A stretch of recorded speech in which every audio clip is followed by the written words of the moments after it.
Hola a todos, mis compañeras Milagros Ura y Astrid Pérez. Y persona Reyes González, le vamos a estar hablando sobre uno de los aspectos más críticos de la ventilación mecánica, que son las alarmas, ya que estos nos avisan y nos alertan sobre un mal funcionamiento, ya sea en el paciente o en el equipo, debido a que su funcionamiento es importante para saber actuar rápidamente y evitar las complicaciones y continuar la ventilación mecánica. Como en el siguiente punto le doy el pase a mi compañera Ana.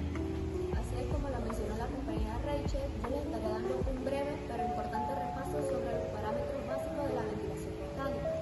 Estos son los que nos ayudan a nosotros a poder monitorear y vigilar las respiraciones del paciente. Tenemos 5 puntos que son uno de los más importantes y comenzaremos con el volumen corriente. El volumen corriente es la cantidad de aire que entra y sale de los pulmones en cada respiración. Si el volumen corriente es insuficiente, el paciente no se va a ventilar correctamente. Pero si el volumen corriente es excesivo, el paciente va a sufrir daño pulmonar. Seguimos con las presiones. En esta se puede dividir en presión meseta y presión pico. La presión es la fuerza con la que el aire entra a las vías aéreas, mientras que la presión pico es la fuerza máxima que puede alcanzar al entrar. Y la presión meseta es la presión que queda en los alvéolos al final de la inhalación. Es muy importante monitorear estas presiones, ya que podemos evitar que el paciente sufra daño pulmonar por exceso de presión. Seguimos con la frecuencia respiratoria, que hablando en términos normales, la frecuencia respiratoria es la cantidad de veces que un paciente respira en un minuto. Pero como estamos hablando de ventilación mecánica, es la cantidad de veces que el ventilador le proporciona respiraciones al paciente. Seguimos con el FiO2, que el FiO es la fracción inspiratoria de oxígeno. La FiO2 es la cantidad de oxígeno que el ventilador le va a proporcionar al paciente. La FiO2 en el aire ambiente es de un 21%, pero como estamos hablando nuevamente de la ventilación mecánica, el FiO2 lo podemos regular mediante el ventilador, que este le puede entregar un 100% FiO2 al paciente. Y como último tenemos el PEP. ¿Qué es el PEP? El PEP es la presión positiva al final de la inspiración. Esto ayuda a que los alvéolos no se cierren totalmente y va a evitar que el pulmón del paciente no colapse. Es muy importante recordar que todos estos parámetros que yo acabo de mencionar están ligados a las alarmas del ventilador, ya que si alguno de estos se llega a salir de su rango normal del cual fueron programados, el ventilador nos va a avisar de una vez y nosotros podemos ir a corregir aquello que se haya salido de su rango normal.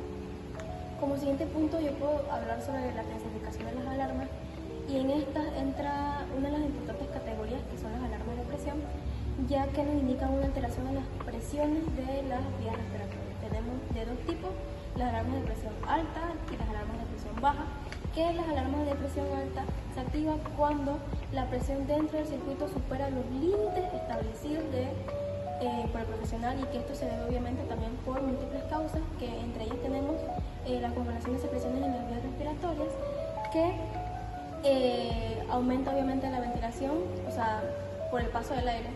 También está el broncoespasmo, sigue el acodamiento del tubo o obstrucción del tubo endotraqueal, y también la pérdida de compliancia pulmonar, que obviamente también se da por enfermedades como el síndrome de distrés respiratorio, edema pulmonar, que hace que los pulmones se pongan rígidos y obviamente necesiten más ventilación.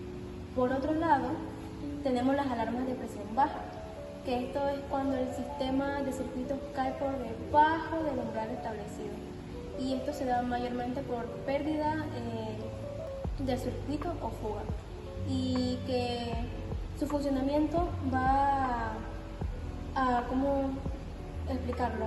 Es importante saber el funcionamiento de este tipo de alarmas, porque así el personal de salud puede intervenir de manera inmediata y así prevenir las complicaciones como es la hipoventilación, la hipoxia, o incluso también el riesgo de que el paciente sufra de un paro respiratorio. Como siguiente punto, pues yo le voy a dar el pase a mi compañera Milagros.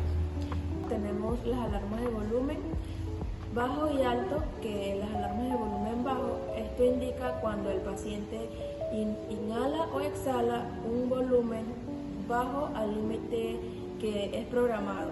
Y en las alarmas de volumen alto, esto indica cuando el paciente inhala o exhala un volumen superior a lo programado, que esto puede ser relacionado con tos, hipo y unos movimientos bruscos. Continúo ya con las alarmas de oxigenación. En esta podemos encontrar saturación baja, que es cuando no hay suficiente oxígeno en la sangre, y esto se debe deber a cuando se desconecta algo del ventilador, cuando hay líquido en los pulmones, cuando se aspiran secreciones, que puede hacer que la saturación del paciente baje bruscamente y se pueda tener un fallo hemodinámicamente, o sea, no puede estar estable. Y tenemos la FiO2, acuérdense que la FiO2 es la fracción inspiratoria de oxígeno alta por mucho tiempo, que es cuando el paciente necesita oxígeno a altas concentraciones, o sea, al más del 60%. Nosotros como personal de salud y encargado de este paciente debemos velar para que el paciente use una FiO2 muy baja, o sea, que el paciente pueda mantenerse estable, pero con una FiO2 baja para que ese paciente pueda evitar un daño pulmonar o un barotrauma. Tenemos las alarmas de frecuencia respiratoria, que estas se clasifican en alarmas de frecuencia respiratoria alta y baja, que la alta se puede deberse a dolor, ansiedad, hipoxemia, acidosis metabólica o fiebre. Esto cabe recalcar que es taquipnea. En la frecuencia respiratoria baja tenemos que es por apnea, que se puede presentar por sedación profunda, depresión respiratoria o paro respiratorio. La detección temprana de las alarmas permite identificar así casos reversibles y actuar inmediatamente. En el siguiente punto ya les estaré mencionando algunos consejos que se pueden utilizar en la práctica clínica.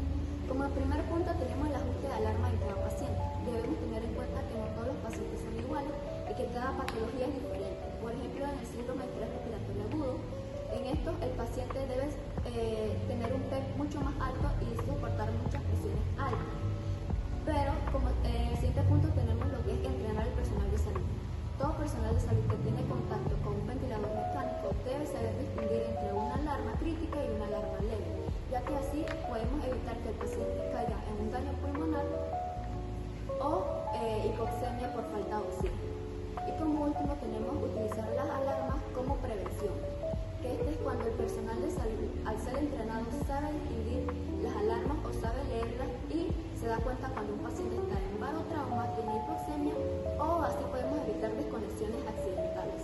Yo hablaré sobre el manejo práctico de las alarmas, que el primer paso está nunca silenciar una alarma sin saber la causa. El segundo paso está revisar al paciente primero y luego al ventilador. Y los pasos básicos, como primer punto tenemos ver signos vitales y saturación.